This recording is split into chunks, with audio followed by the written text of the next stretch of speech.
What's up, everyone? Welcome to Season 2, Episode 4 of the Patel Kumar Show.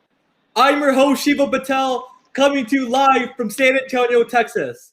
And my co-host, Mr. Kumar, coming to you live from Mumbai, India. We're so happy to be back, and we have such an exciting show today.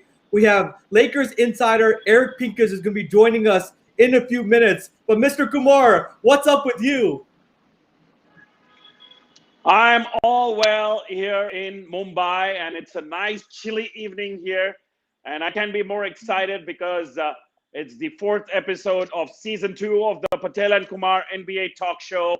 And of course, we have a very exciting guest, the Laker insider, Eric Pincus.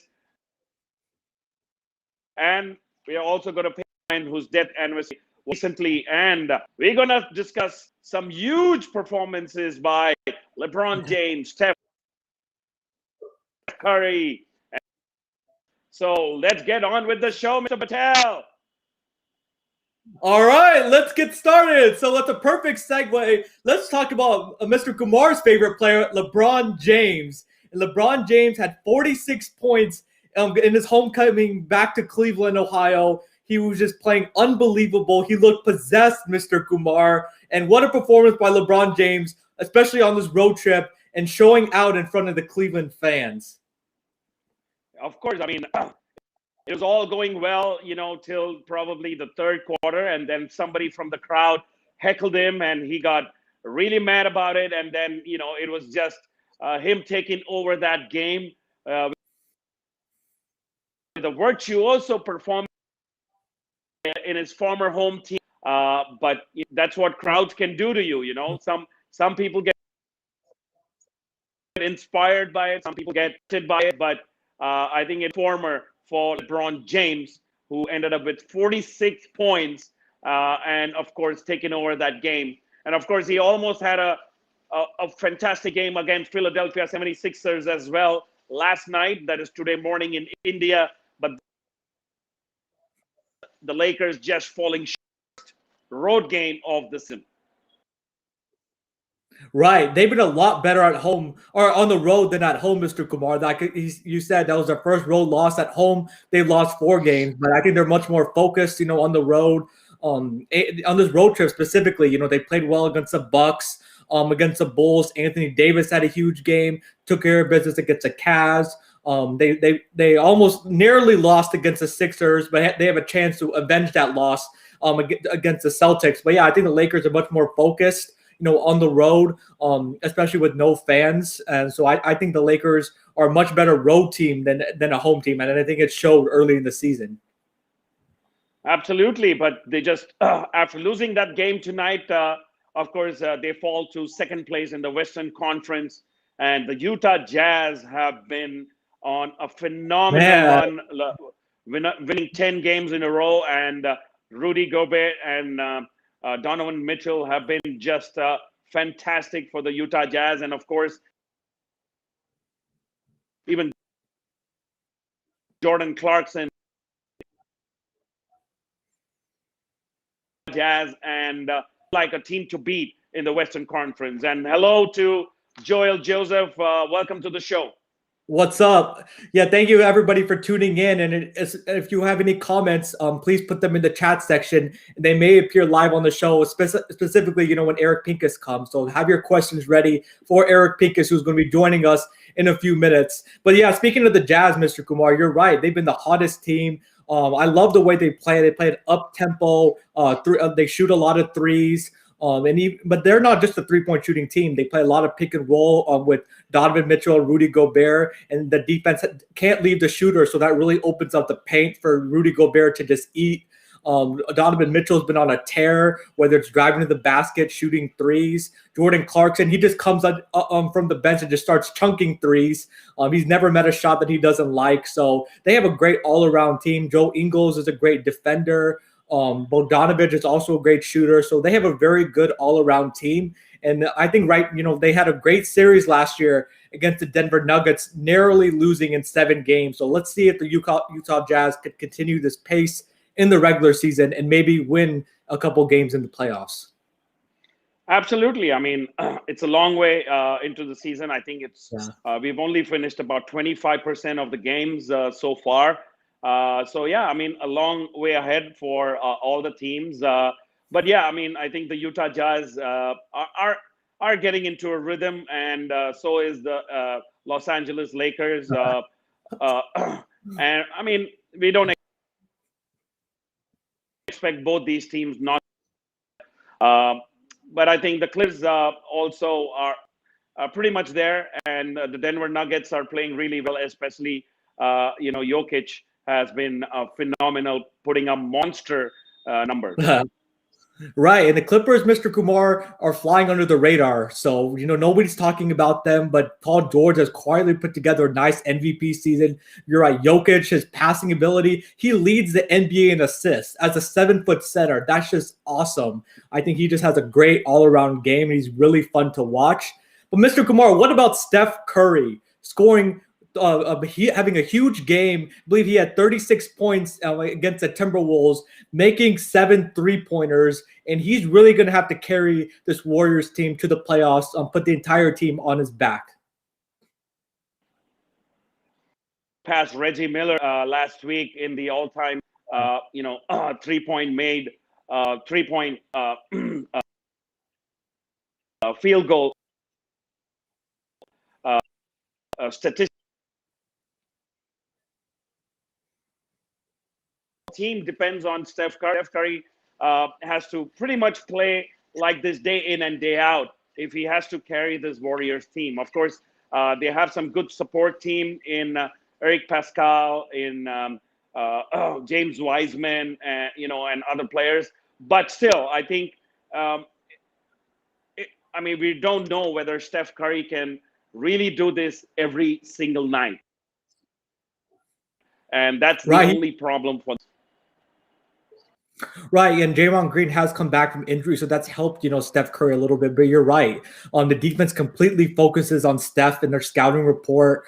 Try to wear him out as much as possible on the offensive end, work hard for his points, go after him on the defensive end. So those other players are going to have to step up, Right now they have, Draymond Green who's going to have to continue to make shots. Eric Pascal, who had a good rookie season, is going to have to step up. Oubre and Wiggins, they played a little better than they played in the beginning of the season, but they're going to need more from those guys. Those guys cannot just be 3-and-D players. They need to score on the offensive end because you need points, especially when you're going against these high-level teams. Right now, both me and Mr. Kumar projected the Warriors to make the playoffs. It's kind of iffy right now. I believe they're just at the tail end of the Western Conference, but we'll see what happens. It's all going to be on the broad shoulders of Steph Curry, Mr. Kumar.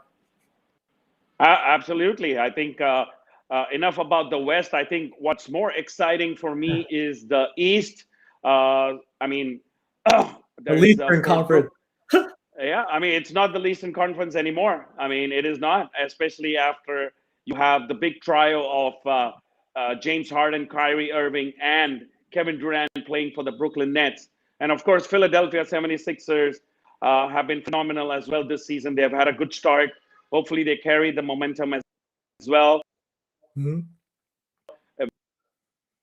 With a new coach, with a new system. So, and they won probably the top team.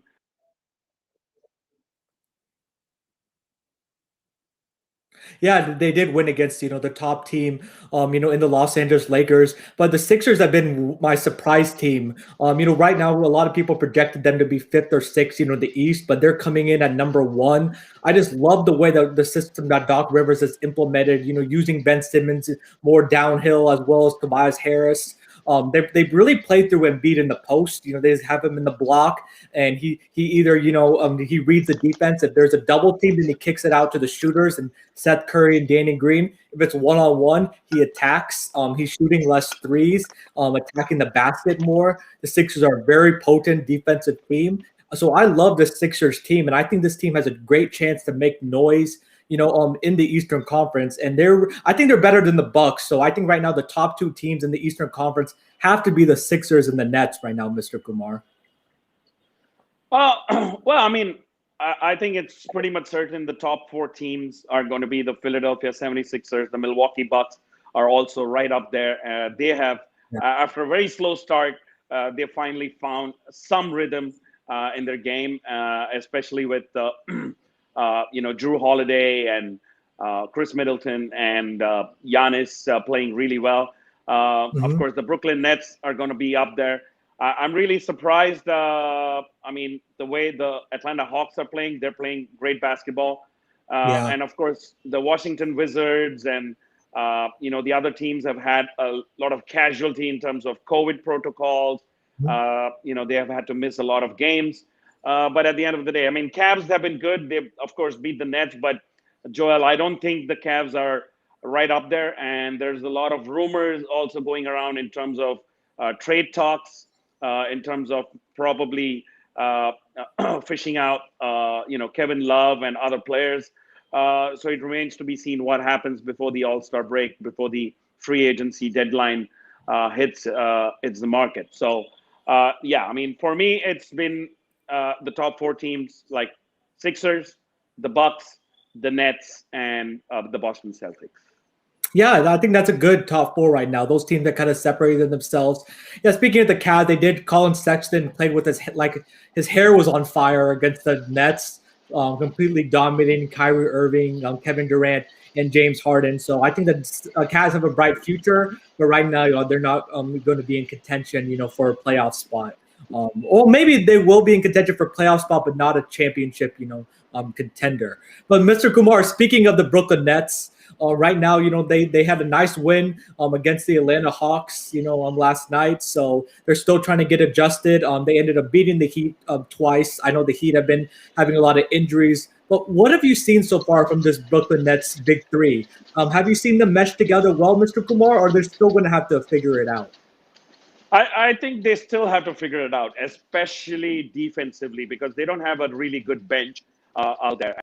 And, of course, only 34% of our audience thinks that they're going to win a championship. I'm part of that 34%.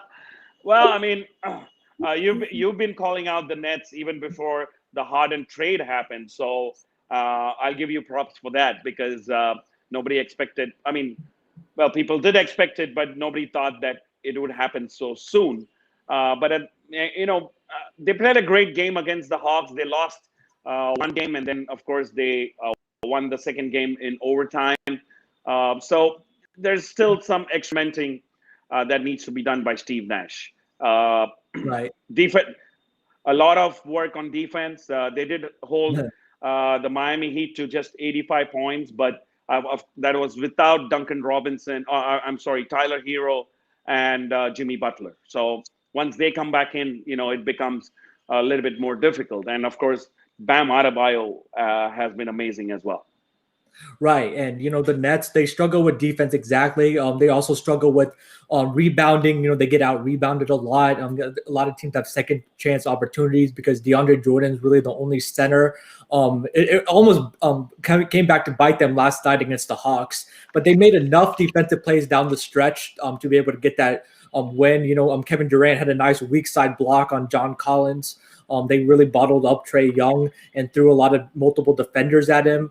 But on the offensive end, I noticed towards the end of games, specifically in the fourth quarter, Harden has the ball in his hands a lot, and he's tasked with either playmaking or finding a shot for himself. But then in the overtime, Kevin Durant started to demand the ball a little bit more, and he started to become aggressive and going towards the ball. So they're still trying to figure out. It's still a your turn, my turn kind of thing. But Kevin Durant had a huge game with 32 points. James Harden had 31 points, and Kyrie Irving had 26 points. And that'll work, Mr. Kumar. And even Bruce Brown came in from the bench and had 11 points. So if their bench continues to improve and gain confidence, in addition to the stars playing well, I think this Nets team is going to be really tough to beat. You can't expect the Nets bench to score more than 20 points. I mean, that's how the team is designed. I mean, you would expect pretty much 90% of the points being scored by the big three, which is Kyrie Irving, James Harden, and Kevin Durant. And any additional points that comes in from the supporting cast, it's all going to be bonus. And that's the only way that probably they can beat the opponents is by outscoring them. So uh, not only I know that we're stressing much on defense, but I think in the case of the Brooklyn Nets, it's going to be like just outshoot your opponent. Yeah. If you can get about 55-60% of your field goals, you're going to be right up there. Right, but as you know, Mr. Kumar, that's a little bit tough because that puts a lot of strain as a team where you're pressured to make those shots because if you can't stop anybody, right now they couldn't stop a parked car. But they've improved a little bit. Steve Nash has put more emphasis on the defensive end. Hitesh, thank you for watching. And he's asking, do you think Brooklyn will reach the finals, specifically with how good Philadelphia and other teams are playing? Right now, Brooklyn Nets have to be the favorite. But right now, Mr. Kumar, in the East, I think Brooklyn Nets are 1A, but Philadelphia is not far. They're like a 1B. It can go either way if they play in a series. It'll depend on who has home court advantage because last year the Sixers only lost like one game at home, and this year they've been pretty dominant at home also. So I think the Sixers and the Nets are very close together, Mr. Kumar, especially if the Sixers pull off a trade in the trade deadline for Bradley Beal, add another shooter. They would be a serious contender. I see a very remote possibility of Bradley Beal going to the Philadelphia 76ers. I mean, that's going to be a huge shakedown again in a team which is pretty much set. They're playing well, and they've been doing very good defensively as well.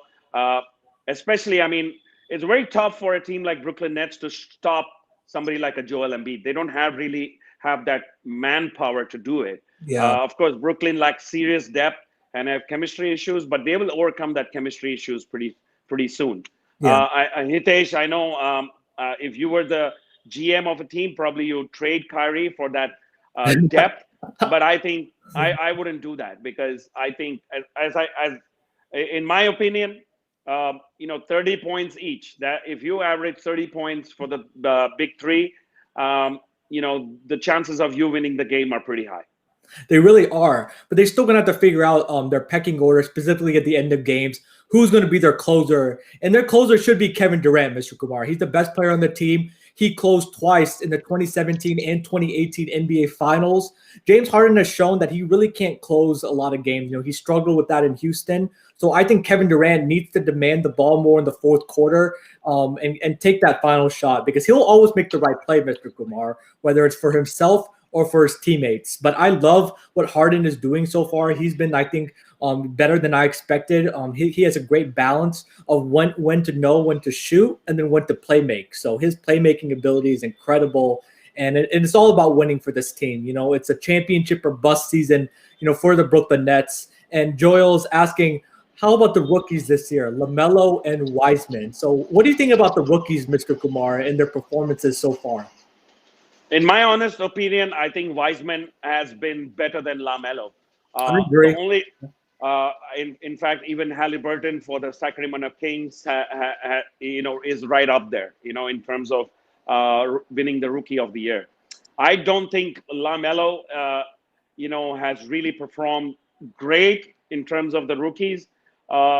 The only reason being is that, people think that he is the Rookie of the Year only because it's all a media hype. The media thinks that LaMelo, is probably going to win the Rookie of the Year, and the betting circles also project him as the top odds to win the Rookie of the Year. But for me, I think the James Wiseman has been a better contributor for a team like the Golden State Warriors. I agree. James Wiseman he's come in and played really well. He's a back to the basket big, but he's shown incredible shooting touch, from the mid range, from three. He could space the floor. He runs the floor like a deer. He's really fast. He can block shots on the defensive end or change shots. Right now, it's tough for LaMelo because he's coming off the bench. And you can still see that Coach Borrego still doesn't have complete confidence in him. He's only playing like 20 to 25 minutes a night, Mr. Kumar. And there's been some Hornets fans saying that he should start over Devontae Graham because Devontae Graham has really been struggling. But right now, James Wiseman is competing, on a better team. And I think I had to give the edge to Wiseman overall. So I agree with you. And this doesn't happen much, ladies and gentlemen. Me and Mr. Kumar actually agree on something. So it was a great start to the show, Mr. Kumar. It is. I think it's a great start for the year as well. But of course, we're going to be joined by Eric Pincus from Bleacher Report, who's a Laker insider. And so we would like to, of course, I mean, he will join us pretty soon, and we are very excited to have him. So thank you very much for joining us, Eric Pincus. But I mean, as we rightly said, I mean, it's very hard to agree on some things, but I think looking at the play that's happening so far, I think James Wiseman is my pick for the Rookie of the Year. Right. And, James Wiseman has played really well. He's contributed early. Halliburton's played really well. But Anthony Edwards has been kind of on and off. But if Wiseman can continue to play at this level and not hit the rookie wall, and he's going to get minutes because the Warriors need that interior presence, I have to go with, James Wiseman as an early Rookie of the Year. But let's see. If LaMelo starts putting together some good performances, as Mr. Kumar rightly said, the media will hype him up, because he's the ball brother. But we'll see. I think LaMelo ultimately has the higher ceiling, but this year I think James Wiseman has been the better player. But Mr. Kumar, as we transition, unfortunately, this week we had the anniversary of Kobe's tragic passing away. Him and 9 other people passed away in a helicopter accident, and we want to show a Kobe tribute video, and is in commemoration for Kobe Bryant. So please play the video.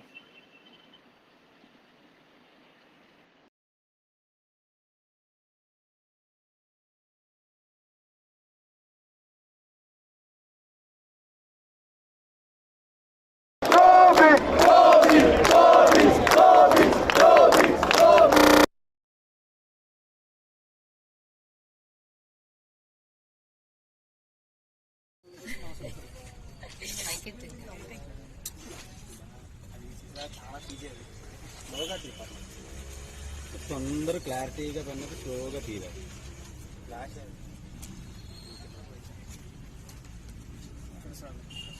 ఎలా రా మందిరా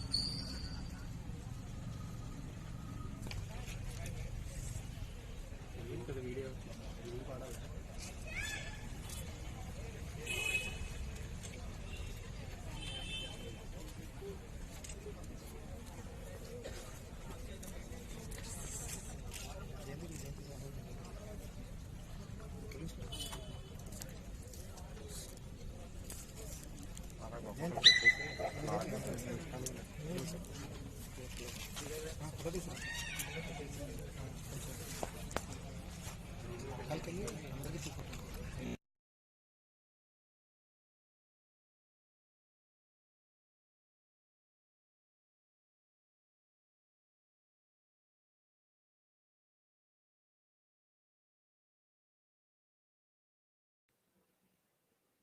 And please welcome Los Angeles Lakers lead writer Eric Pincus of Bleacher Report, and also senior basketball writer for Basketball Insiders, to the Patel and Kumar show. So Eric, welcome to the show.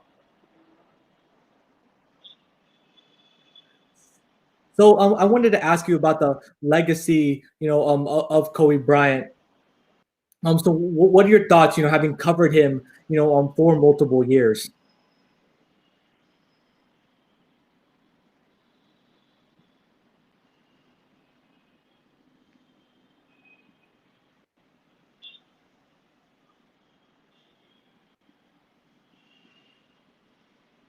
So right now we're having a little bit of technical difficulties with Eric Pincus, so he'll be back very soon. But Mr. Kumar, you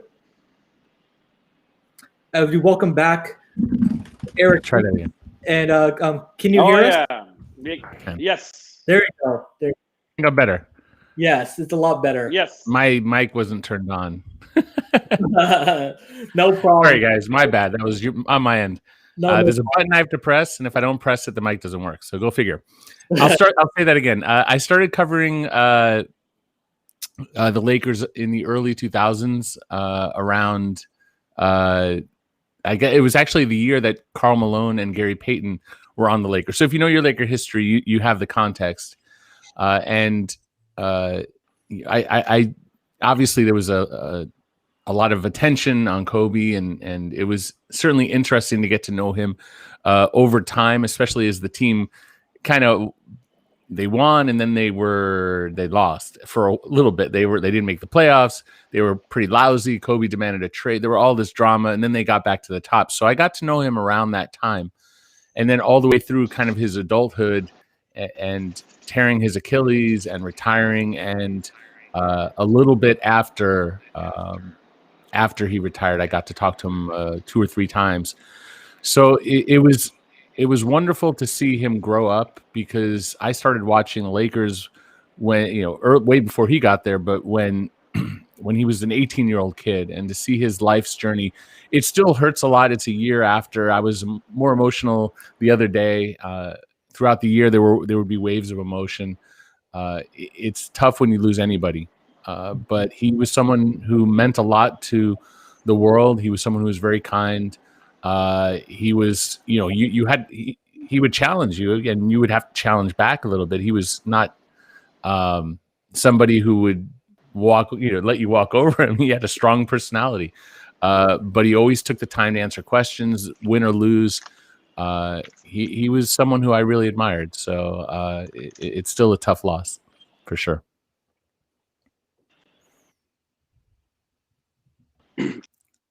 I mean, before, and that was India, so it just shows you like the kind of influence, a player like Kobe Bryant has on the lives of so many people, not just in the United States, over the world. And, rest in peace, Gianna and Kobe. Yeah, absolutely. Losing his daughter. I have 3 daughters, and I've coached each one of them at the rec league level, playing basketball. Kobe and I had that in common. We talked a lot about our situations as girl dads, because he had, it's sad to say in past tense, 4 daughters, and we had a very similar life. In a lot of ways, certainly not. Obviously, I'm 5'7" and not very good at basketball, although I love the game and I can coach the game. Actually playing it, not so much. And we had different means. I do well considering the world, and I can't complain, but obviously don't have the means of someone like Kobe Bryant financially. But that doesn't change our humanity and that we share common bonds, and that was something that I really treasured with Kobe. Was that common understanding? We were the same. Just like any father of multiple daughters will tell you, there are certain things that that you live through that are wonderful and challenging, and so Kobe and I had that in common. So we enjoyed that. Right, and it was really sad because he was really starting to, become at peace with, with his life. Before his passing, he had a great second career as a storyteller. He even won an Oscar, for a short story, and he was going to do amazing things, in his second career. And it's just sad that his life, ended really too soon, because the amount of people that he impacted all over the world is just really incredible. Right, and his impact in his passing. Obviously there are philosophical, metaphysical, religious, and whatever it is spiritual that you believe in. His impact on the world is felt in his passing, and losing his daughter is the tougher part. But they mean a lot symbolically to the world, and in this world, the NBA world. I mean, they still cast the both of them a massive, shadow or light, however you want to term it. Right. Absolutely. But just to turn things around, first of all, namaste from India. Eric, thank you for joining us. A lot of people watching the show would definitely like to hear more about you. But we pretty much 13th man in the Lakers organization, because you know more about the Lakers than probably maybe even Jeannie Buss. But in any case, I would never say that. But tell me, I mean, probably your most memorable story from the Lakers for so many years.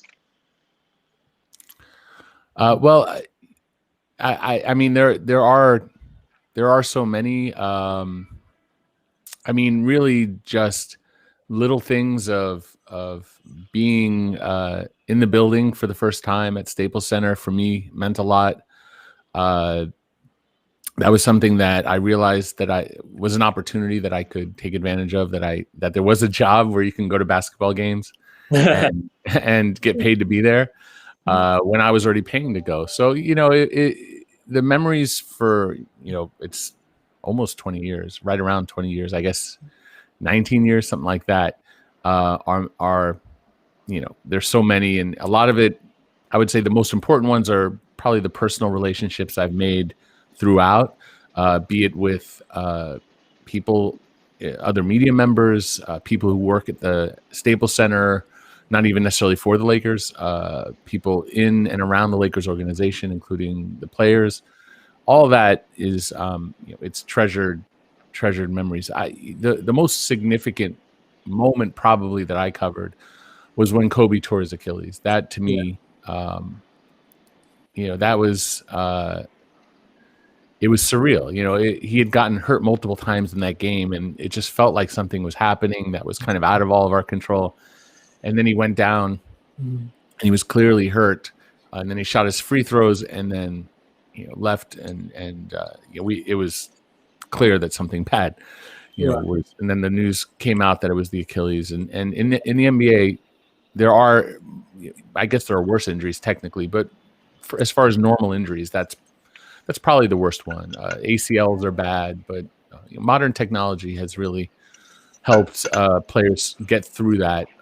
But after an Achilles in your mid-30s, it was questionable if we'd ever see Kobe play again. And so I went into the locker room after the game, and I remember someone asked me, is Kobe going to talk? And I said, no. Why would he talk? It doesn't make sense because players talk after a game.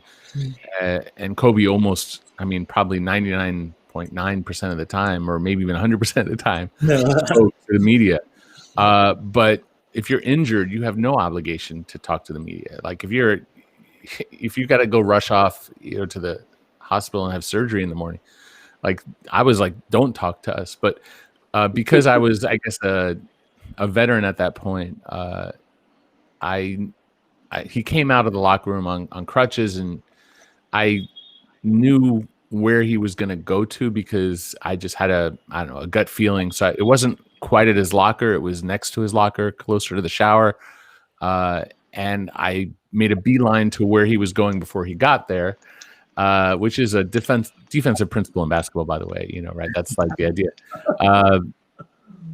And so I was like right dead front and center, and he came over, and this at the time I think it was Time Warner cable, which is now Spectrum, but the Lakers network, their cameraman was directly behind me, and because I beat them to the spot, but because I figured that the world needed to see Kobe on Spectrum, the Lakers station, or Time Warner, and not the back of my head. I got down on one knee and looked up because it was, that's not an uncommon thing where you're in a scrum with a heap of reporters piling on top of each other. Although in this modern era, that's certainly something we don't do anymore. But in that, so I on one knee with my recorder, and he had tears. You could tell that he wasn't crying then, but his eyes had been, he had clearly been crying. And he talked, and I asked him that question, which I could hear not just, in my head, but I guess it was in my head, but it was what I felt like everybody was thinking. That's my responsibility. So I asked him, would we ever see, is this the last time we've ever seen Kobe Bryant play basketball? And he looked down at me with scorn, and he said something like, it's appropriate that I'm down on my knees when I ask a question like that, or something. It was kind of spitefully angry, but humorous, and I didn't take any offense by it. But that's my job. Is a lot of the time I don't have to ask difficult questions, but there are times that I do, and it's my responsibility to step into that. And just like Kobe Bryant would step into a shot, about taking a shot at the end of the game, hit the game winner, miss the game winner. Your job is to take that shot, and it's a different responsibility. It's a different line of work, but it's related and it's similar. So I did what I did. I asked what I asked. People got a laugh out of his response. And of course, we saw Kobe come back, and he was never quite the same, although we got that classic final performance where he scored 60, which was truly memorable. And one of my great, that was so legendary.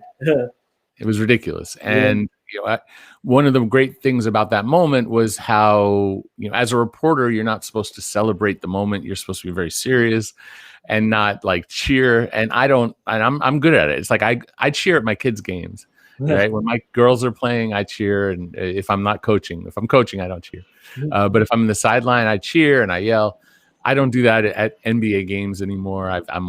It's been sucked out of me professionally, but in that moment, it was fun looking at my colleagues just flat out like forgetting their professionalism and celebrating that moment. And it doesn't matter if you're a Laker fan in that moment. That was a celebration of life. And so, those great memories of Kobe, and just to finish the story is that, a couple of years later, he did something for Showtime. I think it was called Muse, where he did his autobiography. And it was, a documentary.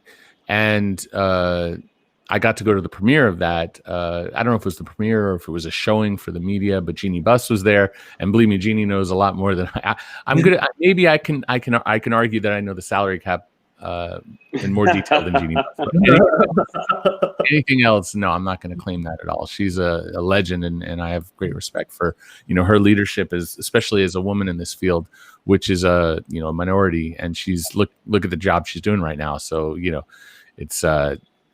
She's a great example for this world, and I'm happy for her success. But at this premiere, I talked to Kobe, and I said, "Did you want to kick my rear?" And I used different language when I asked that question. He said, he said in so many words that it was not an easy question to ask, but it was important. So they used that clip, or at least my voice, because you can't see me because I'm kneeling down in the documentary, and it started a whole chapter point within his documentary and within the show. Would he ever play again? And so that's an honor for me to be, even if you don't see my face. I was there. I asked that question. It's immortalized in audio form. I have that memory of looking up to him from one knee that I'll never forget, and losing him. It makes it harder. But I know that there are people who are devastated around the world who didn't get to talk to him, didn't get to know him a little bit more. I know a lot of people knew him a lot better than I did. Certainly his family, who lost way more than I ever did in this. But still, to be around that and to be a part of that is something I'll always treasure. Right. And that's pretty incredible that you were there, especially when that moment happened, when he tore his Achilles. That was such a big moment, for him coming back, whether he's going to, be done with basketball or whether he's going to fight to come back. And he did fight to come back and put that legendary 60-point game, which we all know that Kobe had in him. So it was a pretty incredible to see. So, Eric, I wanted to ask you, what tips do you have, for people looking to, become an insider and people that are looking to, be in your position? Well, I mean, it's kind of two questions is, how do you get in this position? And that's difficult. It's a challenge. And then how do you, I don't necessarily use the word insider myself, but how do you get to a point where you really is how can you get to a point where you have relationships with people who have information, who are willing to trust you with that information, trust their privacy, because in certain cases, and probably most cases, or certainly a lot of cases, they could be fired for sharing certain information. That's not across the board, but people who share information can't put their name on it for a reason. And in the case of if someone works for a team, they could be fined, or even, like I said, they could be censured, punished by the league, by the team. And it's not like anyone's sharing like state national secrets that will, cause life or death situations. Yeah. But to the first part of the question, obviously there are not a lot of opportunities to get in the building. You have to be in an NBA city or move to an NBA city. You have to have an outlet that the NBA will credential, the team will credential. So you have to work for that outlet. I started in the early days of the internet as far as social media, and I had started writing. And my first advice to anybody who wants to do this is to really just start writing. And there are so many forms, be it blogs or you could stream and create a YouTube stream, Twitch, all the different platforms, or you can write wherever you can find work. And then as you develop your skills and become, it's not an easy process learning to write and write quickly and succinctly so that it's clear and it's short. It could be long words, and some writers make a career out of long story. Bill Simmons is really, really good at what he does. And when he's written, he writes a lot of words, and usually that's not how you're going to start. You know what I'm saying? Yeah. You want to be clear, concise, and then offer a point of view that maybe others aren't presenting.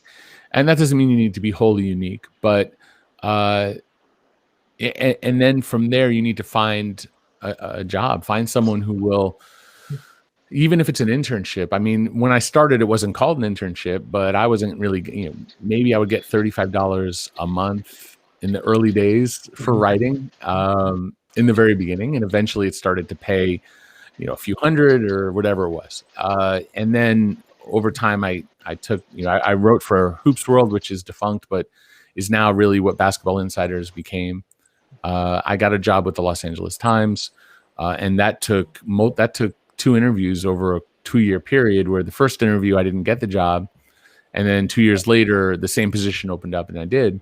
And some of that involved just kind of the merging of the question, which is I don't want to say I was an insider or whatever with the LA Times, but at that point I had relationships with multiple people in the LA Times who fought for me from the inside to get that position, and that I wouldn't have gotten that position 100%. I know exactly what was going to happen before a couple of friends with the paper fought to get me in, and the editor reconsidered his decision and they hired me. And then from there, I moved on to Bleacher Report, where I still am. And but the insider part of it, you do all those things, and you're lucky enough to get in the building. And to be honest, there are people who write professionally who aren't in the building, who are able to establish themselves for what they can do, what they can bring to the game.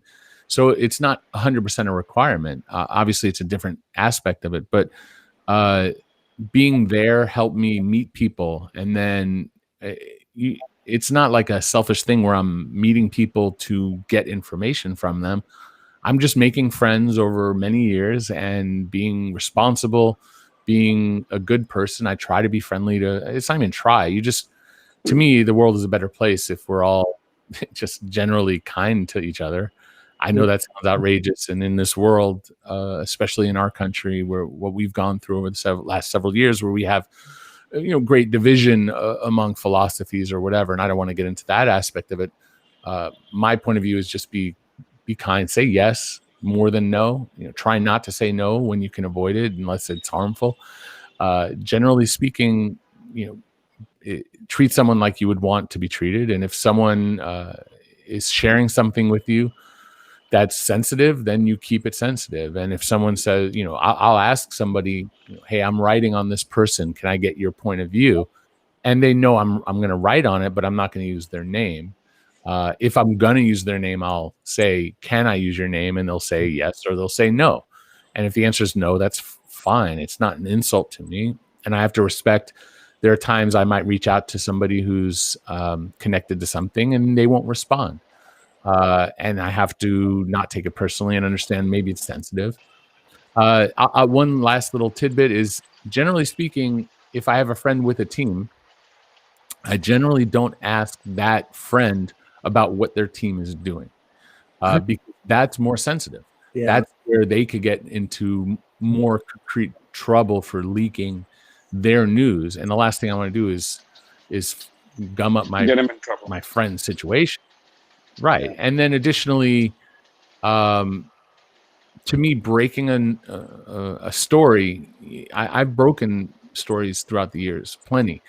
Most people don't remember who broke a story. They do remember who got things wrong. If you broke something wrong, they remember who messed that up. But and you know, I messed up one or two along the way. You know, fortunately, it's been a while, and the worst I'd done was in my very early days, which taught me how to be more responsible. Yeah, and understand that even those who are you could Jeannie Buss would be an example. I could ask Jeannie Buss a question, not to say that she would answer. I'm just saying her theoretically. If you ask Jeannie Buss or Mark Cuban or if you want a general manager or vice president of operations, like you go to Danny Ainge or whoever, and you ask them a direct question, not in real life, I'm just saying theoretically, and they gave you an answer that was 100% true. Yeah, we're going to trade this player for this. That doesn't mean that's going to happen because trades fall apart. And so you can go to the horse's mouth and get 100% factual truth, report it, and be 100% wrong.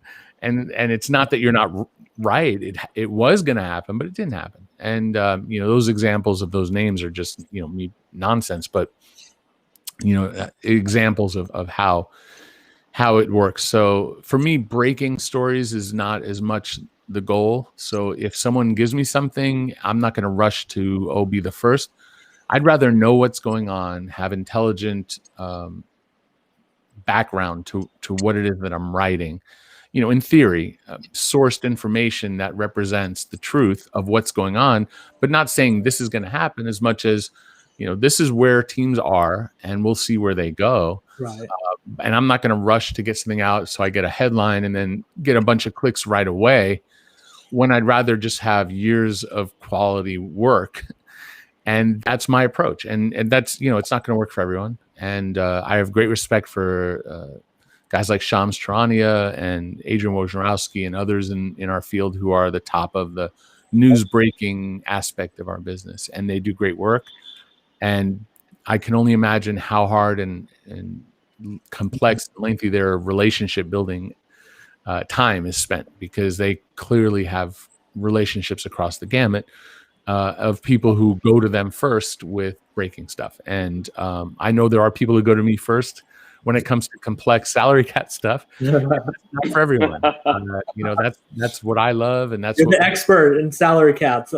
One of them anyway, and that's what my audience really appreciates. And it's not going to be the audience of the masses of NBA fans who, if there's millions who follow this, maybe there's if there's a few 100,000, I'll take it and be happy with those who appreciate what I appreciate.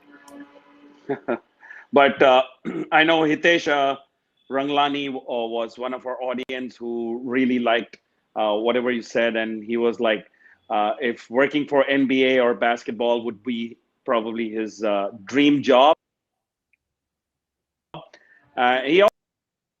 Who's going? Do you think Kobe Bryant is in the Mount Rushmore of NBA? Well, let's see. In Mount Rushmore, there are only 4 faces. No, so you're asking Lakers. Mount Rushmore of Lakers basketball. Well, Lakers basketball. Of course. Yeah. Well, yeah, obviously. Magic, Kobe.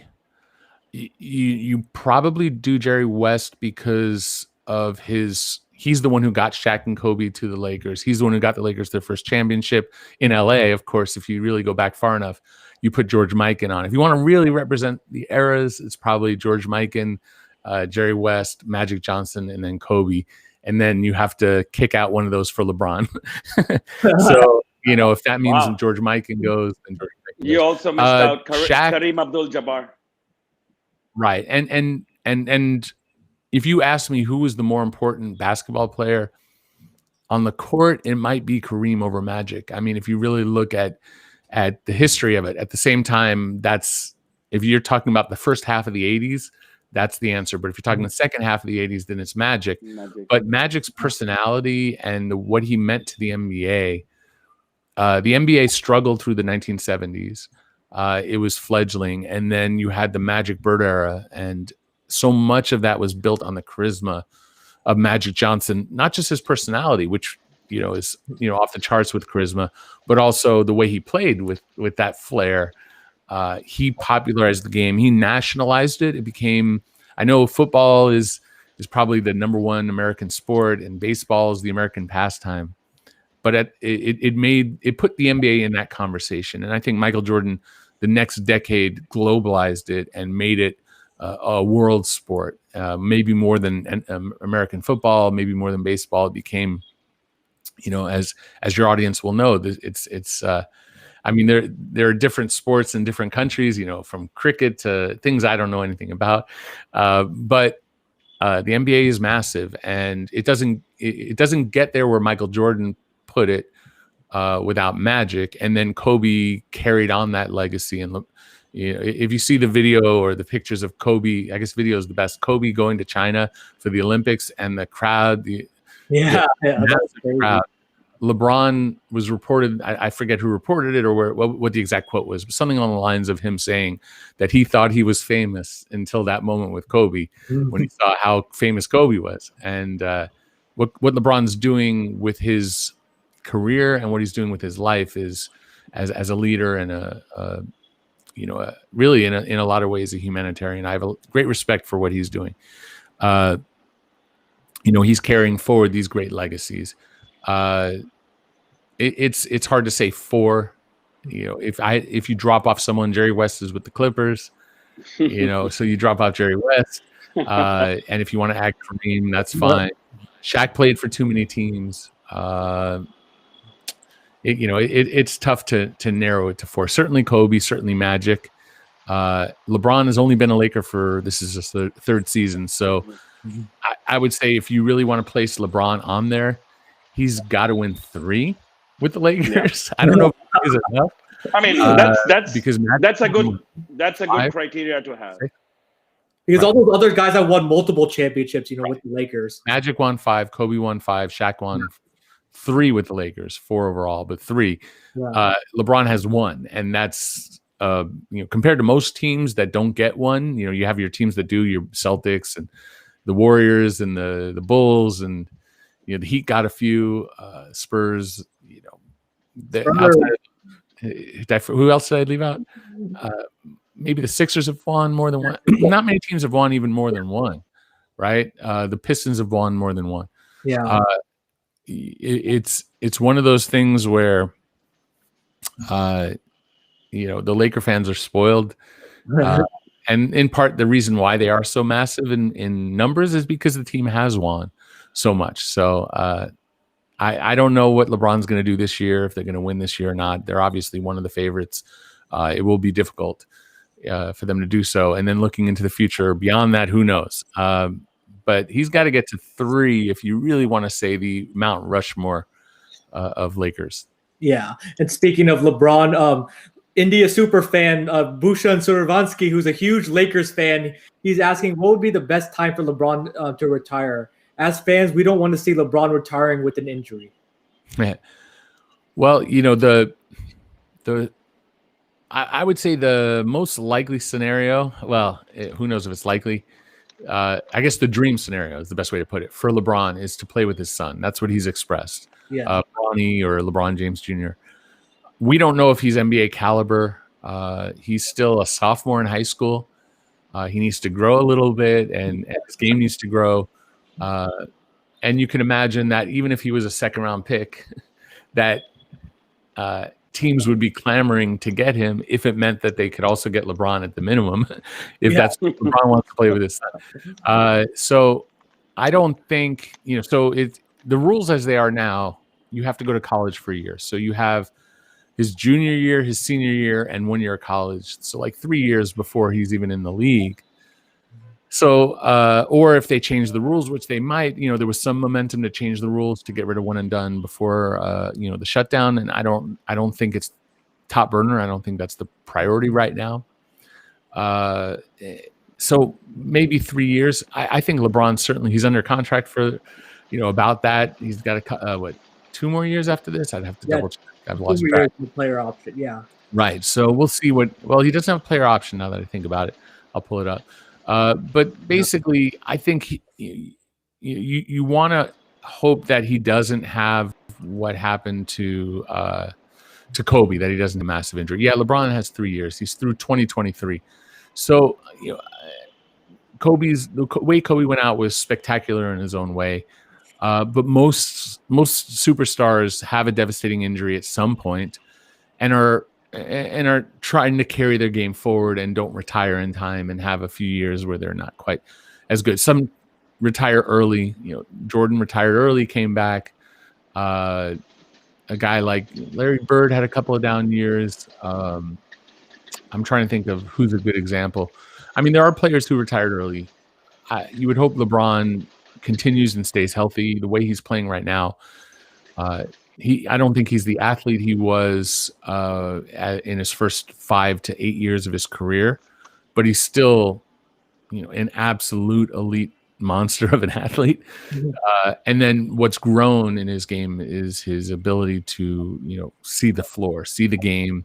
He always could do that, but it's at a higher level now. So yeah, he is, seeing him up close.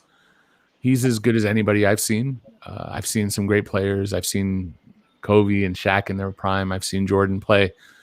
I've seen Magic play in person. I've seen Kareem, although I was pretty young when Kareem played. These are some of the best players of all time, and LeBron is absolutely among that. So hopefully that will carry forward up until his early 40s or as long as he wants to play. Right. Yeah. And Shazam, we will get to all these questions because we are going to have a rapid fire round with Eric Pincus, of course, with a lot of questions in that segment. But before we move on to the Indian Tadka section, Eric, it's the spiciest section of not only our show, but I think it's the on spiciest YouTube. section on YouTube. But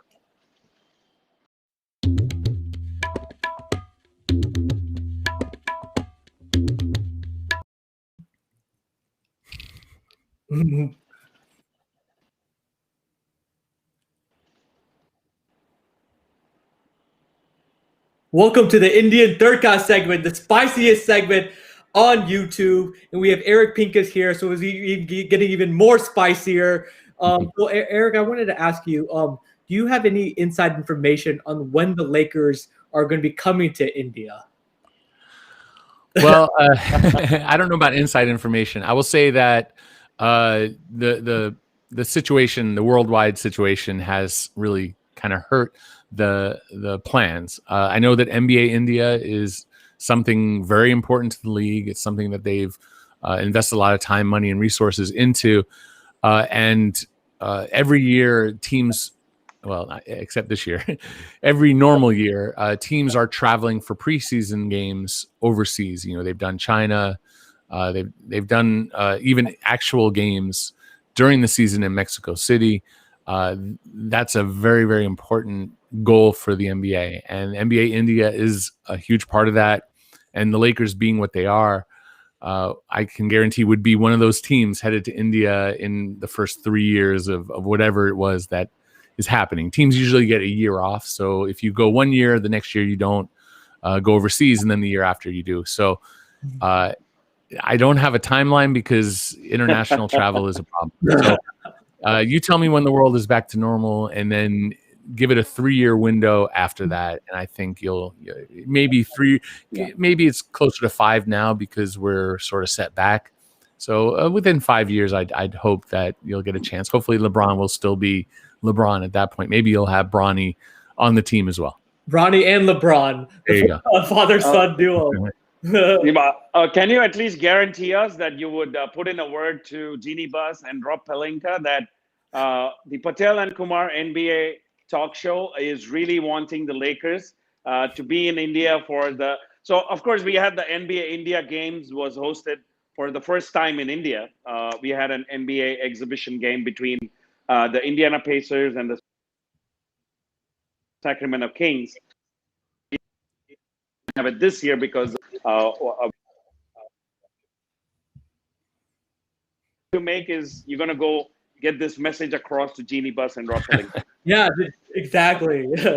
Well, I can't promise anything, but I'll certainly, if it crosses my desk and I have an opportunity to talk to someone and just throw out there, I'll certainly do it. I can't promise any result, and I don't exactly have Jeannie Buss or Rob Plinka on my phone right now. They're very busy and busy running a franchise, but maybe I'll get the word out at some point.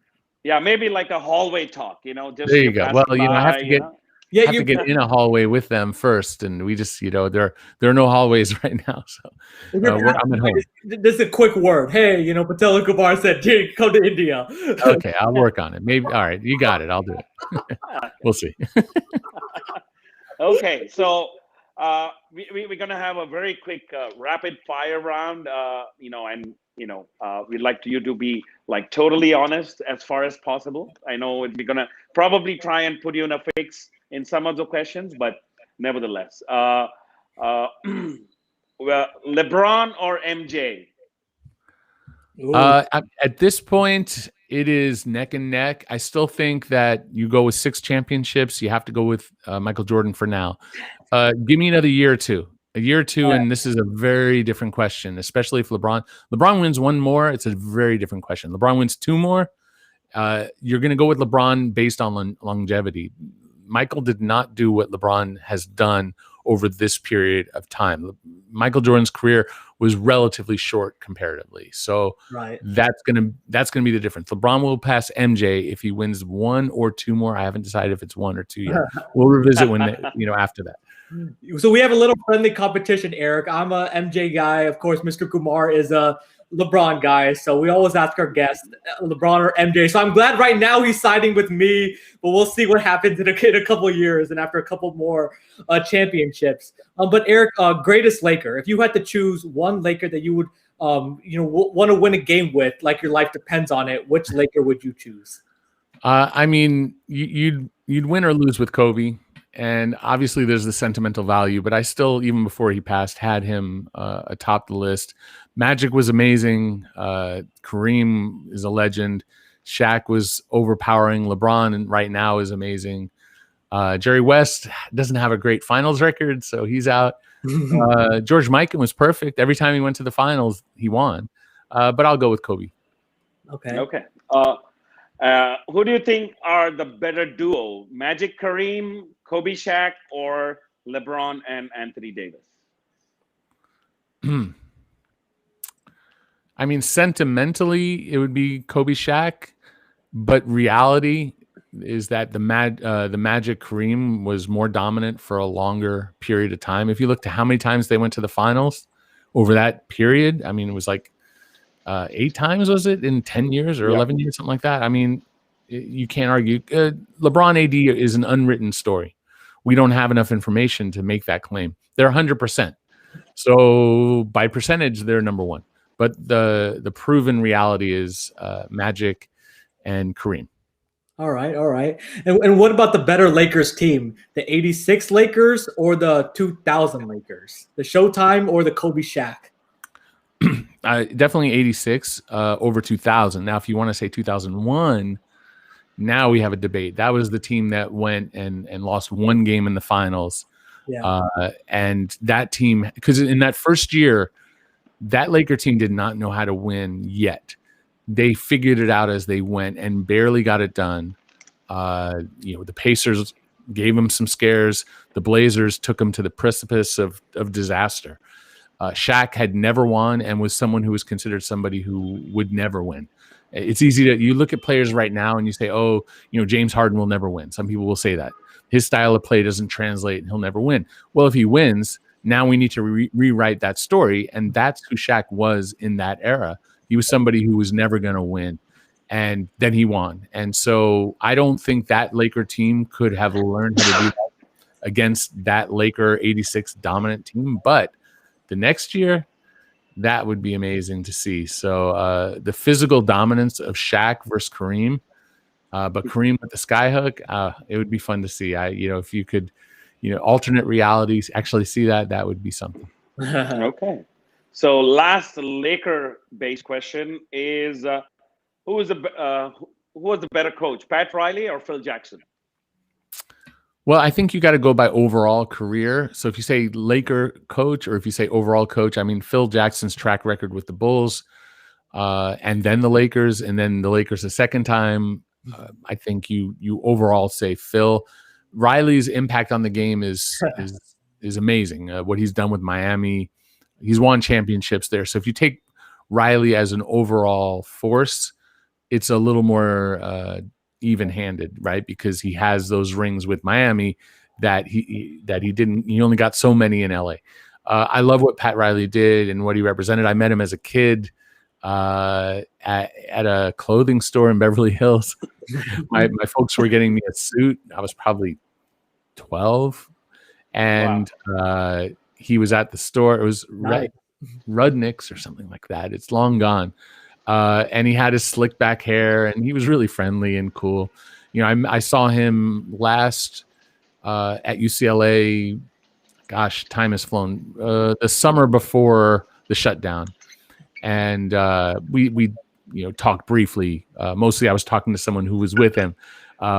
But he's a legend, an LA legend and a basketball legend, and certainly a legend in Miami. They call him the Godfather for a reason. So, but I got to go. The answer to the question is Phil Jackson, who I learned tremendous wisdom from throughout my career, and just in life, and how to approach things and live in the moment. If I learned anything from Phil Jackson, truly work to live in the moment. Not an easy thing to do, but something that I try to aspire to anyway.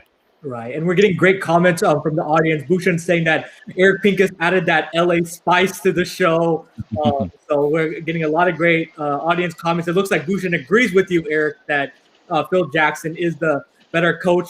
We got to ask you one last question. This is an Indian talk show. So what is your favorite Indian food?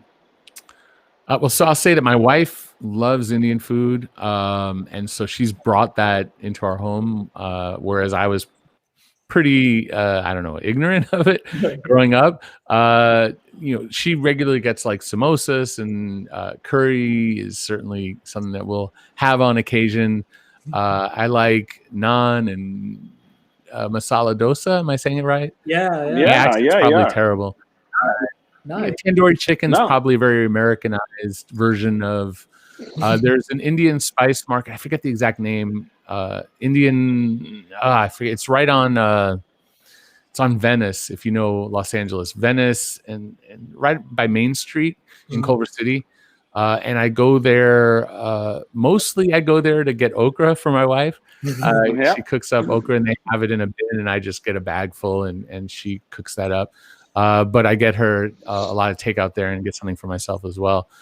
So I don't want to say I'm the most. If you got her on, she would be able to really, knock it out. I'm adventurous, willing to try almost anything, and certainly enjoy when we go get some Indian food. There's a lot of good food in LA, so you can't go wrong with wherever you go. LA is known for its excellent food. So, and yeah, a lot of the audience is saying, yeah, you nailed it with masala dosa, samosa, naan. So pretty good choices there, Eric. Thank you. I did my best. The samosas are pretty regular in the house. So that's like the most common one. Every few weeks or so, my wife will either pick some up or we'll get some over at, they have some frozen ones at the market, but she'll go get some fresh from, when we can in a normal life. We don't get them as much. We get the frozen kind now and more often than actually going to the market or going to the restaurant. Or whatever. So, making the best we can. But yeah, for sure. Yeah. The only thing I can say at the end is if the Lakers are coming to India, you got to come with them so that we can. Oh, yeah. I can treat you to some real Indian food in Mumbai. I would love to. Honestly, I've never left America. It's one of the things that I set off to do later in my life because I was always working and doing what I do with the NBA and in the NBA field and raising children. So obviously right now I can't travel, but my wife and I certainly have plans as our kids start to grow up and get off to college. Our oldest is going to go to college soon. So India would be a treat to go to. So put it on the list. We'll sit down. We'll have a nice meal. You'll show me around town, and I look forward to it. We'll make it happen. We'll make it happen, Eric, for sure. After this all COVID stuff is over, we'll Yes, do it sir. for sure. Thank you. Thank you so much for being on our show. It was a great honor for us. And of course, you can see from the fans' comments that, people read your articles, but they finally could put a face, to that name. So thank you so much for being on our Of course, show tonight. guys. You got a backstage look at my setup. This is what it looks like usually when I do my streams.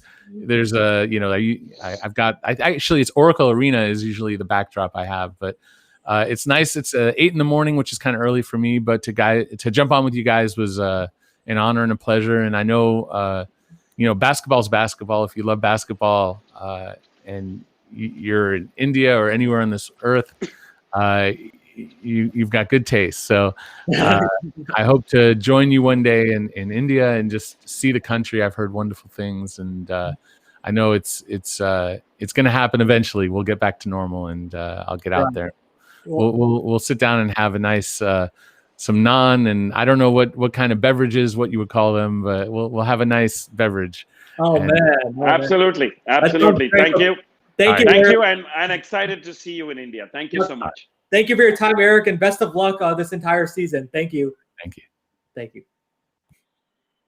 Well, Mr. Kumar, what a great conversation we had with Eric Pincus. We covered a lot from his time covering the Lakers, his favorite memories. We even did a little rapid fire. And I was impressed, Mr. Kumar. He had some pretty good food selections there. Yeah, absolutely, and he pretty much nailed it with the pronunciations and everything. So. There's water in my mouth hearing all those things, because it's dinner time now, and I just feel like gorging on some of those items. Oh man, he was making me hungry for sure, Mr. Kumar, with all the delicious food that he was said. But again, thank you, Eric, and thank you again, everybody, for all the comments you had, for during the Eric Pincus section. And Joel saying, "Sir Eric, really happy to see you." Continue to say hi to me. So thank you, Joel, and everybody again for watching this episode of the Patel and Kumar show. And Bhushan is also saying thanks a ton, Eric Pincus. But thank you everybody for watching the show, and we'll be back February 11th for another episode of the Patel and Kumar show. And there's a lot more basketball to be played. But until then, everybody continue to stay safe and healthy, and we'll see you next time. Yeah, thank you. And we just forgot to give you two news,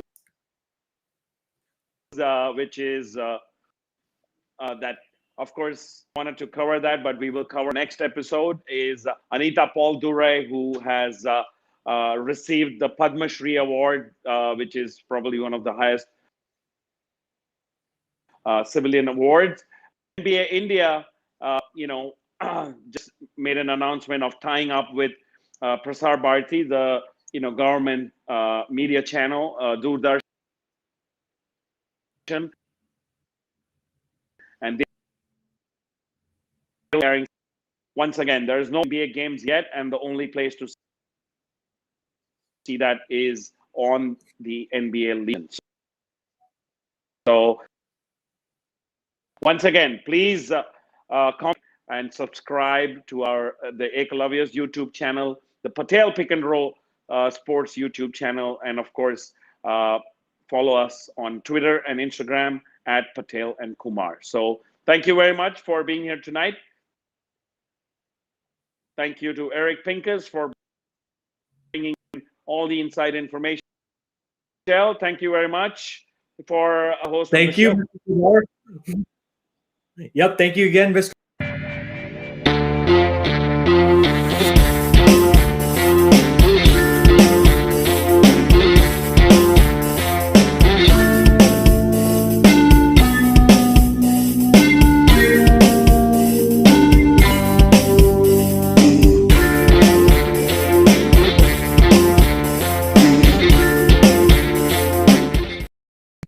Lakers, come to India! Lakers, come to India!